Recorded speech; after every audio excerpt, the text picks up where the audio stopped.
Hello दोस्तों, स्वागत है आपका मेरे चैनल में जिसका नाम है मैथो साइंस क्लासेस। दोस्तों, आज हम छत्तीसगढ़ के महत्वपूर्ण सामान्य ज्ञान लेकर आए हैं जिसमें चार अलग अलग भागों से क्वेश्चन को उठाया गया है। आपको 20 एमसीक्यू क्वेश्चन मिलने वाले हैं और पाँच पाँच क्वेश्चन जो है चार भाग से लिया गया है, तो आपको चार पार्ट में ये एमसीक्यू मिलेंगे। तो बिना किसी देरी के आगे बढ़ते हैं। आज का हमारा ट्रिविया रहेगा। आपको इस क्वेश्चन का आंसर कमेंट बॉक्स में देना है। Types of printer with name, ठीक है। कंप्यूटर के जो प्रिंटर्स होते हैं उनके कितने प्रकार हैं और उनके नाम क्या हैं, ये आपको कहाँ बताना है, कमेंट बॉक्स में जाके बताना है, ठीक है। और इसका सही आंसर आपको मिलेगा वीडियो के एंड में, ठीक है। तो मेरे वीडियो के साथ अंत तक बने रहिए। और अगर आपको स्लो लग रहा है तो आप 1.5 या 2x की स्पीड से सुन सकते हैं, ठीक है। तो स्टार्ट करते हैं छत्तीसगढ़ की प्रमुख नदियों से, ठीक है। पहले नदी से रिलेटेड 5 क्वेश्चंस मिलेंगे आपको, फिर उसके बाद दूसरे टॉपिक पे, ठीक है। तो फर्स्ट क्वेश्चन है हमारा, छत्तीसगढ़ की सबसे बड़ी नदी कौन सी है। ऑप्शन है हमारे पास इंद्रावती नदी, नर्मदा नदी, महानदी या फिर मांड नदी। तो इसका सही आंसर क्या होगा? इसका सही आंसर है option number C, Mahanadi. Chhattisgarh की सबसे बड़ी नदी कौन सी है? महानदी है, ठीक है। आगे बढ़ते हैं। इंद्रावती नदी का उद्गम स्थल है, इंद्रावती नदी का उद्गम स्थल कौन सा है? ऑप्शन है हमारे पास कालाहांडी जो उड़ीसा में है, या फिर बैलाडीला की पहाड़ी, या फिर देवगढ़ पहाड़ी, या फिर खुर्जा पहाड़ी। तो इसका सही आंसर क्या होगा? इसका सही आंसर है option number A, Kalahandi Orissa, ठीक है। आगे बढ़ते हैं। तीसरे नंबर का क्वेश्चन है, दुधावा जलाशय का निर्माण किस नदी पर किया गया है। ऑप्शन है हमारे पास महानदी, हसदो नदी, इंद्रावती नदी, शिवनाथ नदी। तो इसका सही आंसर क्या होगा? इसका सही आंसर है ऑप्शन नंबर ए, महानदी। और आपको कमेंट बॉक्स में एक और क्वेश्चन का आंसर देना है कि महानदी का उद्गम स्थल कौन सा है, ठीक है। कहाँ से महानदी निकलती है, कमेंट बॉक्स में आंसर दीजिए। हम लोग आगे बढ़ते हैं। चौथे नंबर का क्वेश्चन है, मनियारी नदी किसकी सहायक नदी है, ठीक है। ऑप्शन है हसदो नदी, महानदी, मांड नदी, शिवनाथ नदी। तो इसका सही आंसर क्या होगा?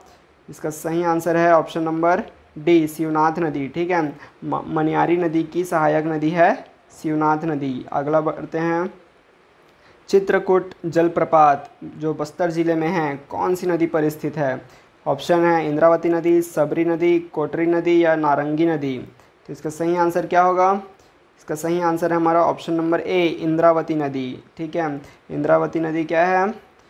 चित्रकूट जलप्रपात इसी नदी पर बना हुआ है बस्तर ज़िले में। अगला देखते हैं। जी हाँ दोस्तों, 5 क्वेश्चंस हो चुका है किससे, नदियों से रिलेटेड। तो अगला जो हमारा टॉपिक है वो छत्तीसगढ़ में ऊर्जा संसाधन से रिलेटेड रहेगा। अगला 5 क्वेश्चन किस पर रहेगा? ऊर्जा संसाधन पर। किस पर? ऊर्जा संसाधन, छत्तीसगढ़ के ऊर्जा संसाधन पर। अगला देखते हैं, क्वेश्चन देखते हैं इसका। क्वेश्चन है हमारा, किस नदी पर राज्य का सबसे ऊँचा बांध बनाया गया है। ऑप्शन है हसदो नदी, महानदी, शिवनाथ नदी या केलो नदी। इसका सही आंसर क्या होगा? इसका सही आंसर है ऑप्शन नंबर ए, हसदो नदी, ठीक है। हसदो नदी पर क्या है? सबसे ऊंचा बांध बनाया गया है राज्य का। अगला देखते हैं। 7th नंबर का क्वेश्चन है, विद्युत मंडल का गठन कब हुआ था। छत्तीसगढ़ विद्युत मंडल का गठन कब हुआ था। ऑप्शन है हमारे पास वर्ष 2002 में, या फिर 2000 में, या फिर 2003 में, या फिर 2004 में। तो इसका सही आंसर क्या होगा? इसका सही आंसर है ऑप्शन नंबर बी, सन 2000 में, ठीक है। छत्तीसगढ़ विद्युत मंडल का गठन हुआ था सन 2000 में। अगला देखते हैं। वर्ष 1991 में पवन ऊर्जा संयंत्र की स्थापना किस जिले में की गई, ठीक है। 1991 में। ऑप्शन है बस्तर, बालोद, कोरबा या फिर रायगढ़। इसका सही आंसर क्या होगा? इसका सही आंसर है ऑप्शन नंबर बी। जी हाँ दोस्तों, बालोद में क्या हुआ था? 1991 में पवन ऊर्जा संयंत्र की स्थापना की गई थी, ठीक है। अगला देखते हैं। छत्तीसगढ़ में कोरबा किस वर्ष में स्थापित हुआ। कोरबा किस वर्ष में स्थापित हुआ, कहने का मतलब है कोरबा में जो प्लांट है बिजली का वो किस वर्ष स्थापित हुआ, ठीक है। इसका ऑप्शन है हमारे पास वर्ष 1967 में, 1956 में, 1973 में या 1983 में। तो इसका सही आंसर क्या होगा? इसका सही आंसर है ऑप्शन नंबर ए, वर्ष 1967 में। दोस्तों मैं आपको बहुत ही महत्वपूर्ण क्वेश्चंस लेकर आया हूँ, ये बहुत ही इंपॉर्टेंट होने वाले हैं। किसी भी टाइप के आप व्यापम का एग्ज़ाम दे रहे हैं, छत्तीसगढ़ के अंदर कुछ भी एग्ज़ाम दे रहे हैं, चाहे आप वो पीएससी हो या फिर पीएससी से रिलेटेड जो पीएससी और भी एग्ज़ाम निकालता है वो हो, ठीक है, या फिर व्यापम हो, आपको हर किसी एग्ज़ाम में आपको बेनिफिट मिलेगा इस क्वेश्चन के थ्रू, ठीक है। तो मेरे क्वेश्चन के साथ बने रहिए। अगर आपको वीडियो अच्छा लग रहा है तो वीडियो को लाइक करें, सब्सक्राइब करें और अपने दोस्तों के साथ शेयर भी करें ताकि सबको ये नॉलेज पहुँचे, ठीक है। अगला देखते हैं, कौन सा राज्य भारत की ऊर्जा धुरी के नाम से जाना जाता है? ऑप्शन है मध्य प्रदेश, झारखंड, छत्तीसगढ़ या फिर राजस्थान। ये हमारा छत्तीसगढ़ ही है जो ऊर्जा धुरी के नाम से जाना जाता है, ठीक है। तो हमारा ये 5 क्वेश्चन का ऊर्जा संसाधन से रिलेटेड क्वेश्चन भी कंप्लीट हुआ। अगला हमारा टॉपिक है पर्यटन स्थल। छत्तीसगढ़ के पर्यटन स्थल से रिलेटेड 5 क्वेश्चन हम लोग देखने वाले हैं। तो उसका पहला क्वेश्चन है, छत्तीसगढ़ का प्रयाग किसे कहा जाता है? अगर आपको पता है तो बहुत अच्छी बात है, क्योंकि ये इतना भी टफ क्वेश्चन नहीं है, ठीक है। छत्तीसगढ़ का प्रयाग किसे कहा जाता है? ऑप्शन है हमारे पास राजिम, आरंग, तुरतुरिया, डोंगरगढ़। तो इसका सही आंसर क्या होगा? इसका सही आंसर है ऑप्शन नंबर ए, राजिम, ठीक है। राजिम को क्या कहा जाता है? छत्तीसगढ़ का प्रयाग, ठीक है। और इंडिया का प्रयाग कौन है? इलाहाबाद, है ना, प्रयागराज, जिसका नाम बदल के प्रयागराज रखा गया है, इलाहाबाद का नाम, ठीक है। तो छत्तीसगढ़ के बारे में बात करें तो वो कौन सी जगह है? राजिम। राजिम को क्या बोला जाता है? प्रयाग बोला जाता है, ठीक है। राजिम में क्या है? 3 नदियों का संगम स्थल है, और वो कौन कौन सी 3 नदी है वो मेरे को कमेंट बॉक्स में बताइए आप, ठीक है। अगला देखते हैं, मंदिरों की नगरी है, कौन सी है मंदिरों की नगरी? ऑप्शन है आरंग है या फिर राजिम है, कवर्धा है या खल्लारी है। इसका सही आंसर क्या है? इसका सही आंसर है ऑप्शन नंबर ए, आरंग, ठीक है। आरंग क्या है? मंदिरों की नगरी है। दोस्तों मैं आपको जल्दी जल्दी क्वेश्चंस करा रहा हूँ, क्योंकि जो है काफ़ी टाइम हो जाता है, ठीक है, लेंदी बन जाता है, इसलिए मैं चाह रहा हूँ कि जल्दी से वीडियो कंप्लीट हो और आपको भी कम समय में ज़्यादा नॉलेज मिल पाए, ठीक है। तो अगला देखते हैं, 13 नंबर का क्वेश्चन है, देश की प्राचीनतम देश की चतुर्भुज विष्णु मूर्ति कहाँ से मिली है? ठीक है, सबसे प्राचीनतम है और पूरे देश की बात हो रही है, ठीक है। पूरे देश में सबसे प्राचीनतम और कैसी मूर्ति? चतुर्भुज। किसकी मूर्ति? किनकी मूर्ति? विष्णु भगवान की मूर्ति, ठीक है, वो भी 4 भुजा वाले, ठीक है। सबसे प्राचीनतम है, देश की है, कहाँ से मिली है? ऑप्शन है हमारे पास रतनपुर से मिली है या फिर मल्हार से या फिर तालाग्राम से या फिर कवर्धा से। तो इसका सही आंसर क्या है? इसका सही आंसर है ऑप्शन नंबर सी, तालाग्राम से मिली है, ठीक है। इस कौन से ज़िले में आता है ये आपको बताना है कमेंट बॉक्स में। देश की प्राचीनतम चतुर्भुज विष्णु मूर्ति कहाँ से मिली है? तालाग्राम से मिली है, और वो कौन से ज़िले में आती है ये आपको कमेंट बॉक्स में बताना है। तो अगला क्वेश्चन है, देवरानी जेठानी मंदिर अवस्थित है, ठीक है। देवरानी जेठानी मंदिर कहाँ पर स्थित है? ऑप्शन है हमारे पास, 1 मिनट, जो 13 नंबर का क्वेश्चन है उसमें मैं करेक्शन करना चाहूँगा। देश की प्राचीनतम चतुर्भुज जो विष्णु मंदिर है, विष्णु मूर्ति है, वो मिली है हमारे ऑप्शन नंबर बी, मल्हार से, ठीक है। कहाँ से मिली है? मल्हार से। तो इस बात को ध्यान रखना, देश की प्राचीनतम चतुर्भुज विष्णु मूर्ति मिली है मल्हार से, ठीक है। मल्हार का नाम आपने काफ़ी सुना भी होगा, तो इसको आप कनेक्ट कर सकते हैं, मल्हार से मिली है विष्णु मूर्ति, ठीक है, जो चतुर्भुज है, चतुर्भुज वाली मूर्ति है, प्राचीनतम है देश की। तो अगला देखते हैं, हमारे पास देवरानी जेठानी मंदिर अवस्थित है। ऑप्शन है रतनपुर, मल्हार, तालाग्राम या भोरमदेव। तो इसका सही आंसर क्या होगा? हाँ, इसका सही आंसर होगा तालाग्राम में, और इसका आपको जिले का नाम बताना है, कौन से ज़िले में आता है? तालाग्राम, ठीक है। देवरानी जेठानी मंदिर कहाँ अवस्थित है? तालाग्राम में अवस्थित है, और इसके ज़िले का नाम आपको कमेंट बॉक्स में बताना है। तातापानी गर्म जलकुंड किस ज़िले में स्थित है? ठीक है, ऐसे क्वेश्चंस पूछे जाते हैं। तातापानी गर्म जल कुंड किस ज़िले में स्थित है? ऑप्शन है बलरामपुर, कांकेर, रायपुर, बिलासपुर, ठीक है। इसका आपने गैस तो कर ही लिया होगा, ठीक है, या फिर आप 2 में अटके होंगे, बलरामपुर या कांकेर। अगर आप लोग उधरी वाले हैं, ठीक है, अगर आप सरगुजा बलरामपुर साइड से हैं तो आपको पता होगा कि ये बलरामपुर सही आंसर है, ठीक है, क्योंकि आप तो इस बारे में जानते ही होंगे, फेमस जगह है, ठीक है। और हमारे इधर बिलासपुर, रायपुर, दुर्ग, भिलाई, रायगढ़ इधर वालों को बता दें कि बलरामपुर में क्या है? तातापानी गर्म जल कुंड स्थित है इस ज़िले में, बलरामपुर ज़िले में, ठीक है। अगला देखते हैं। हाँ, 5 क्वेश्चन ख़त्म हुआ, कहाँ से? पर्यटन स्थल से। अब अगला 5 क्वेश्चन किस पे रहेगा, कला एवं संस्कृति पे रहेगा। ठीक है, कला एवं संस्कृति से तो देखते हैं फर्स्ट क्वेश्चन। अक्षय तृतीया के समय छत्तीसगढ़ में कौन सा पर्व मनाया जाता है?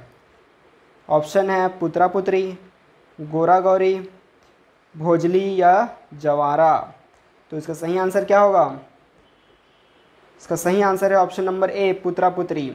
दोस्तों आपको मैं वैराइटीज़ ऑफ क्वेश्चंस ला के दे रहा हूँ, आपको अलग अलग सेक्शन से क्वेश्चंस दिया जा रहा है और बहुत ही इंपॉर्टेंट छांट के दिया जा रहा है। इसमें बहुत मेहनत लग रही है, तो मैं चाहता हूँ कि आप लोग मेरे वीडियो को ज़रूर लाइक करें और ज़्यादा से ज़्यादा लोगों तक शेयर करें। व्यूज़ बढ़ेंगी, लाइक्स आएंगे, ठीक है, तो मैं और मोटिवेट होकर और आपको अच्छे कंटेंट्स दूंगा और आपके जो नॉलेज को इम्प्रूव करूँगा, ताकि आपके कोई भी एग्ज़ाम में आप जो है अच्छा टफ से टफ क्वेश्चन भी आप सॉल्व कर पाएँ। ठीक है, तो अगला देखते हैं। हाँ, 17 नंबर का क्वेश्चन है, कौन सा पर्व फागुन माह में राज्य के गोंड आदिवासियों द्वारा मनाया जाता है? ठीक है, फागुन माह में राज्य के गोंड आदिवासियों द्वारा मनाया जाता है। तो ऑप्शन है हरेली या फिर भोजली या फिर मेघनाथ या फिर इनमें से कोई नहीं। तो इसका सही आंसर क्या है? अगर आप इस जाति से आते हैं, ठीक है, तो आप बता पाएंगे कि इसका सही आंसर क्या है, लेकिन जो अदर्स हैं उनके लिए ऑप्शन नंबर सी सही आंसर है। ठीक है, मेघनाद पर्व मनाया जाता है कब? फागुन माह में। किनके द्वारा? गोंड आदिवासियों के द्वारा। ठीक है, मेघनाद पर्व मनाया जाता है। ठीक है, अगला देखते हैं। 18 नंबर का क्वेश्चन है हमारा। 18 नंबर का क्वेश्चन है, कौन सा पर्व सरगुजा क्षेत्र में गंगा के पृथ्वी पर अवतरण की स्मृति में मनाया जाता है? ठीक है, जैसे कि आपको पता है कि गंगा को देवी माना जाता है और ये माना जाता है कि वो अवतरण हुआ है इनका पृथ्वी पर, ठीक है, स्वर्ग से। तो इस स्मृति को एक पर्व के रूप में मनाया जाता है किनके द्वारा? सरगुजा क्षेत्र में। ठीक है, तो ये कौन से नाम से मनाया जाता है? ठीक है, उनका नाम क्या है, किस नाम से मनाया जाता है? तो इसका ऑप्शन है हमारे पास लारूकाज, गंगा दशमी, नवरात्रि या फिर इनमें से कोई नहीं। तो इसका सही आंसर है option number B, Ganga Dashami. ठीक है, गंगा दशमी के नाम से मनाया जाता है। अगर आप उस क्षेत्र से हो तो पता ही होगा, आप मनाते ही होंगे। ठीक है, और बाकी लोगों को बता दें, इसका सही आंसर है option number B, Ganga Dashami. ठीक है, और एक और इस पर क्वेश्चन पूछना चाहूँगा कि सरगुजा है उसको छत्तीसगढ़ में कब शामिल किया गया, कौन से सन में शामिल किया गया, ये आपको कमेंट बॉक्स में बताना है। और आपको बता दें कि जैसा कि आपको पता है, पहले सरगुजा छत्तीसगढ़ का भाग नहीं था। ठीक है, किसका भाग था? वो पश्चिम बंगाल का भाग था। ठीक है, फिर उसको छत्तीसगढ़ में मिलाया गया अंग्रेज़ों के द्वारा। ठीक है, लेकिन वो कौन सा सन था वो आपको बताना है कमेंट बॉक्स में। ठीक है, अगर आप मेरे से थ्योरी पढ़ना चाहते हैं किसी भी टॉपिक में, चाहे वो इतिहास से रिलेटेड हो, छत्तीसगढ़ का इतिहास हो, या फिर छत्तीसगढ़ का भूगोल हो, या फिर आपको कंप्यूटर की थ्योरी पढ़नी है, जैसे प्रिंटर, अभी मैं जो क्वेश्चन पूछा हूँ आपसे कि टाइप्स ऑफ प्रिंटर और प्रिंटर के बारे में पूरा डिटेल, या फिर कंप्यूटर से रिलेटेड थ्योरी पढ़नी है, तो आप कमेंट बॉक्स में बताइए कि आपको थ्योरी भी चाहिए। तो मैं आपके लिए एक बहुत ही अच्छी थ्योरी बना के लाऊँगा और आप स्टोरी फॉर्म में वो चीज़ पढ़ेंगे। ठीक है, तो मेरे को कमेंट बॉक्स में बताइए। अगला देखते हैं हम लोग। 19 नंबर का क्वेश्चन है, बस्तर का मड़ई मेला किस पर्व के बाद प्रारंभ होता है? ठीक है, बस्तर वालों के लिए तो बहुत इजी क्वेश्चन है। ऑप्शन है दीपावली, हरेली, शिवरात्रि या रामनवमी। मड़ई मेला किस पर्व के बाद प्रारंभ होता है, कहाँ? बस्तर में। तो ऑप्शन क्या? ऑप्शन पता चल गया हम लोग को। आंसर क्या है इसका? ऑप्शन नंबर ए, दीपावली हमारा सही आंसर है। दीपावली के बाद क्या? मड़ई मेला प्रारंभ होता है बस्तर में। ठीक है, अगला देखते हैं। Question number 20 and last question है, छेरछेरा पर्व किस दिन मनाया जाता है? ठीक है, ये तो सभी जगह मनाया जाता है, लेकिन वो किस दिन मनाया जाता है, ये क्या है? टफ क्वेश्चन है। ठीक है, तो ऑप्शन देख लेते हैं हम। श्रवण माह की अमावस्या पे, या फिर पौष माह की पूर्णिमा को, या फिर माघ माह की पूर्णिमा को, या फिर पौष माह की अमावस्या को। इसका सही आंसर क्या होगा? सबसे पहले मैं आपको एक रॉन्ग आंसर बताता हूँ। श्रावण माह की अमावस्या गलत है। सावन में तो क्या छेरछेरा मनाया नहीं जाता, सावन में बारिश होती है। बारिश टाइम तो कब होता है? जून जुलाई, मतलब सॉरी कब होता है सावन? हाँ, जून जुलाई अगस्त, ये सब सावन होता है इस महीनों में। तो सावन तो नहीं है, क्योंकि छेरछेरा कब होता है?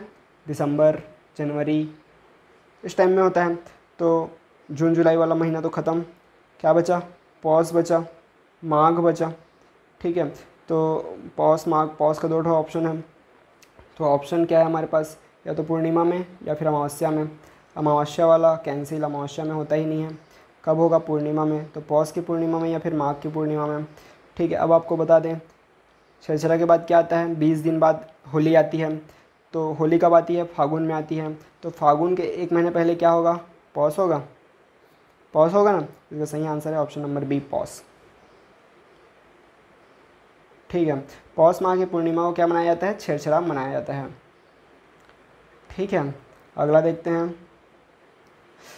जी हाँ, 20 क्वेश्चंस का तो सेट खत्म हो चुका है, लेकिन आज का हमारा जो ट्रिविया था कि टाइप्स ऑफ प्रिंटर आपको बताना है और उनके नाम बताने हैं। अगर आपने अभी तक कमेंट बॉक्स में आंसर अपना दे चुका है तो वेल एंड गुड, और आपको उसमें से कुछ भी डाउट है या फिर आपको श्योर नहीं है तो आप देख सकते हैं इसका answer. Types of printer, 2 type के प्रिंटर होते हैं। फर्स्ट इम्पैक्ट प्रिंटर, सेकंड होता है नॉन इम्पैक्ट प्रिंटर। जैसा कि मैं आपको बोला हूँ, कंप्यूटर बहुत ही इंपॉर्टेंट सब्जेक्ट है। ठीक है, इसकी थ्योरी भी आपको पता होनी चाहिए ताकि आप अंदर से अंदर के क्वेश्चन को आप सॉल्व कर पाएँ। तो मैं आपको इसको थोड़ा सा एक्सप्लेन कर देता हूँ। इम्पैक्ट प्रिंटर जो आपके कागज़ में इम्पैक्ट छोड़ता है, जैसे टाइप राइटर होता है। टाइप राइटर में क्या होता है, हम लोग कुछ भी चीज़ टाइप करते हैं तो उसमें एक हैंडलर होता है, वो जाके कागज़ से टकराता है, तो कागज़ से टकराने के बाद वहाँ पर प्रिंट होता है। तो इस टाइप के जो प्रिंटर होते हैं उसको इम्पैक्ट प्रिंटर बोला जाता है, वो इम्पैक्ट छोड़ता है कागज़ पे। नॉन इम्पैक्ट प्रिंटर, इसमें कोई भी टच नहीं होता, दूर से ही काम हो जाता है। जैसे कि लेज़र प्रिंटर, लेज़र के थ्रू। ठीक है, थर्मल प्रिंटर, ठीक है, ये भी थर्मल मतलब होता है ताप से। ठीक है, इंक जेट प्रिंटर, ये भी इंक को थ्रो किया जाता है, इसमें कुछ भी टच नहीं होता। ठीक है, तो ये नॉन इम्पैक्ट प्रिंटर और इम्पैक्ट प्रिंटर 2 टाइप के प्रिंटर होते हैं और इसके भी अलग अलग पार्ट्स होते हैं। इम्पैक्ट प्रिंटर को 2 पार्ट में डिवाइड किया गया है, कैरेक्टर और लाइन प्रिंटर। कैरेक्टर प्रिंटर में डॉट मैट्रिक्स, डेजीव्हील।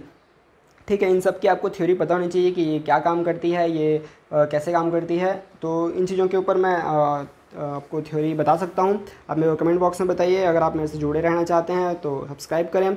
ठीक है, और बेल आइकन की घंटी बजाएं और कमेंट बॉक्स में ज़रूर बताएं कि क्या करना है आगे। ठीक है, थ्योरी बतानी है, एमसीक्यूज़ सॉल्व कराने हैं, तो मैं पूरा प्रिंटर से रिलेटेड एमसीक्यूज़ लेकर आ जाऊँगा।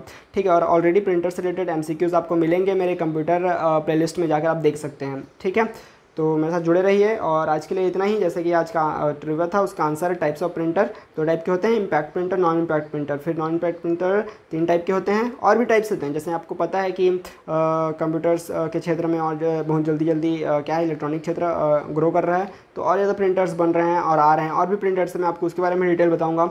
इम्पैक्ट प्रिंटर 2 टाइप के होते हैं, ये आप देख लीजिए। ठीक है, और याद कर लीजिए। ठीक है, तो आज के लिए इतना ही। Thank you for watching maths science classes. मेरे चैनल को सब्सक्राइब कीजिए। ठीक है, और बेल आइकन की घंटी बजा लीजिए। Like, share, subscribe. Bye bye.